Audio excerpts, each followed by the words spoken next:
Six-team league, the old NHL. A lot of good hockey players. Never even got a cup of coffee up there with the six teams. Now the expansion, and of course it's watered down a little bit.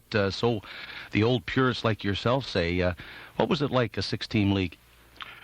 Well, Tom, the only difference was, I think, is that the supporting cast had 12 or 13 guys looking over their shoulder for their job, and that's the greatest motivator there is in any business today.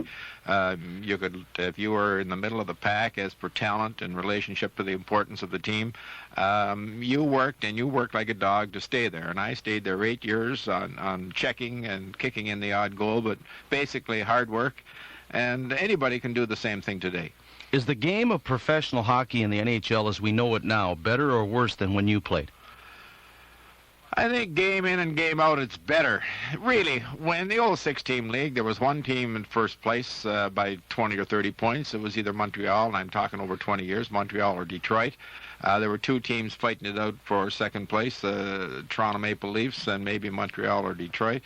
And the rest of them, New York, Chicago, and Rangers, were just horrible clubs, and they were fighting for the basement. There were only, at that time, 3 good teams and 3 very come-see, come-saw hockey clubs. But, again, as I say, there was much more bodily contact, and there was much more labor, hard work, sweat, blood and tears put into every game by the supporting cast, and I think that's maybe why a lot of people look back and say, hey, the game then was better than it is now. But I can't believe that there's more skills today than there ever were. One thing I don't like about today's game, they play too darn many games, 80 regular season games. Don't you think that's too many?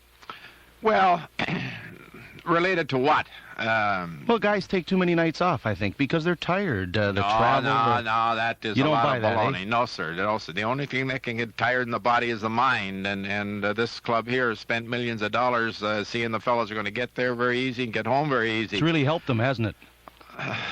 No, I don't think it has, really. But anyways,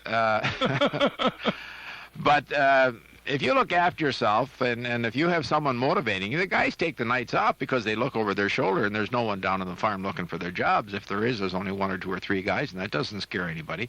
We worked and we played 72 games the first year and then 80 games, I think, 5 years in a row, and the actual playing of the game and the actual traveling really doesn't take that much out of you. Howie, with a guest like you, and you've turned into quite a television personality, people love you or they hate you, and already people are starting to phone in here to CFUN.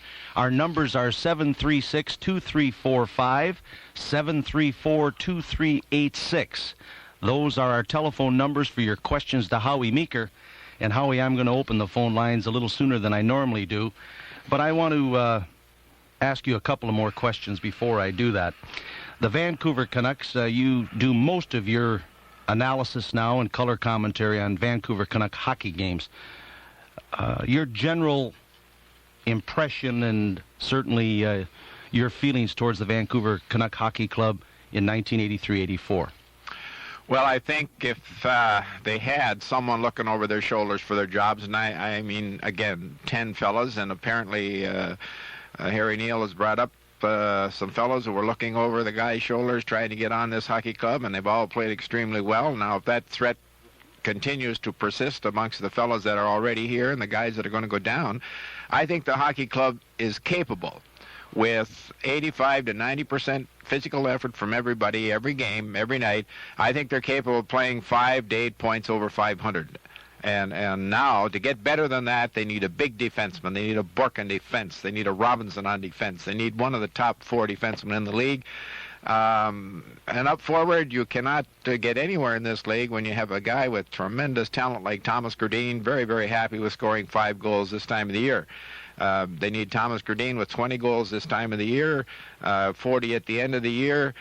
They need a top third-line center.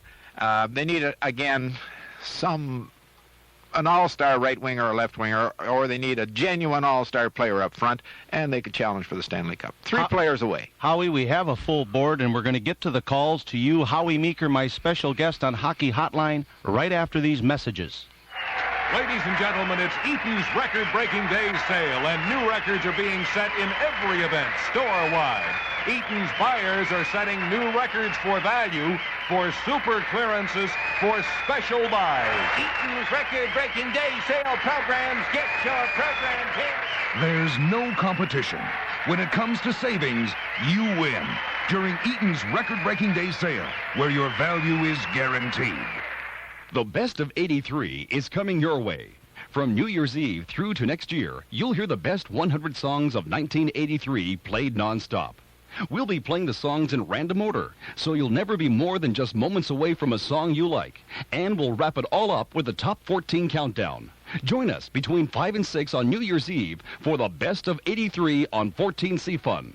18 hours of nonstop hits, brought to you by Sunripe Convenience Juices, for people on the go. Sip, sippin', sip, sip, sippin', sip, sippin', sunlight, baby. Sippin' a sunlight, Sip, sip, sippin', sippin' the sun, sunlight, baby.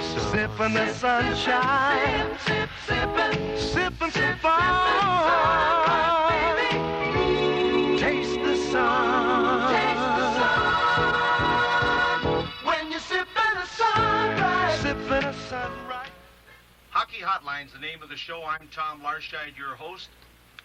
Hockey Hotline is the name of the show. I'm Tom Larscheid, your host, and my special guest tonight is the golly gee whiz guy himself, Howie Meeker. I'd also like to remind our listeners tonight that we will be announcing our 4 winners in our Hockey Hotline Fan of the Month. That'll come a little later in the program. But right now, let's go to the telephone lines. Line 1, go ahead to Howie Meeker. Howie, Yes, are you there? I'm here.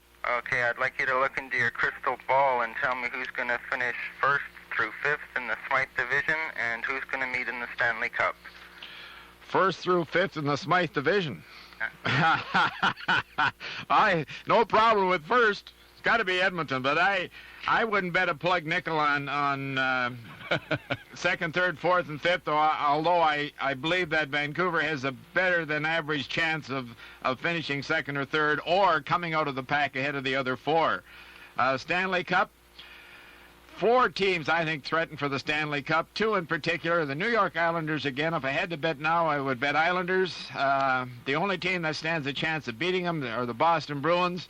And then everybody I've talked to in the last month, they all say, well, if, maybe, but golly gee whiz, Buffalo. They're scared to death that Buffalo might mature with the goaltending, with the tremendous skill they have in defense, and with that Scotty Bowman and the way he plays defense and the way he demands work from his players. They're scared of Buffalo. But certainly I think it's going to be Islanders. They're going to come out of that pack down in the East, and the Oilers again will meet in the finals, and I would say Islanders. Okay, Howie, Buffalo, they have the small rink there. Obviously, Scotty Bowman has drafted players, big and strong, big down the middle, guys who can handle that small rink, lean on you, but his team is still very young. I rather doubt they could make it all the way this year. I kind of concur with you, but I think they will be in the top 4. They're not far off, and it just depends how far those kids can come in the next 40 games. They're a heck of a hockey club. Let's take another call. Yeah. Go ahead to Howie Meeker. Yeah, Howie. Yes. What do you think it would take to get Barry back to Vancouver on a trade? I don't know, on a trade. Well, I don't think we've got anybody. If they were really hurting for goaltending, and I don't think they are, you might cough up a goaltender for Beck. I think it's just about impossible. If I were to look at the Vancouver Canucks and had Beck up for sale, there's only maybe one guy, Smeal, and certainly they're not going to part with Smeal. I'm not sure I'd take Gradine if I was the Islanders for Beck. I mean the Rangers, you mean? Yeah. Well, I don't think you'd be crazy. Beck now, for the first time ever, is in the top 10 defensemen in the National Hockey League, and you got to be out of your cotton-picking tree if you trade a top defenseman for any kind of forward.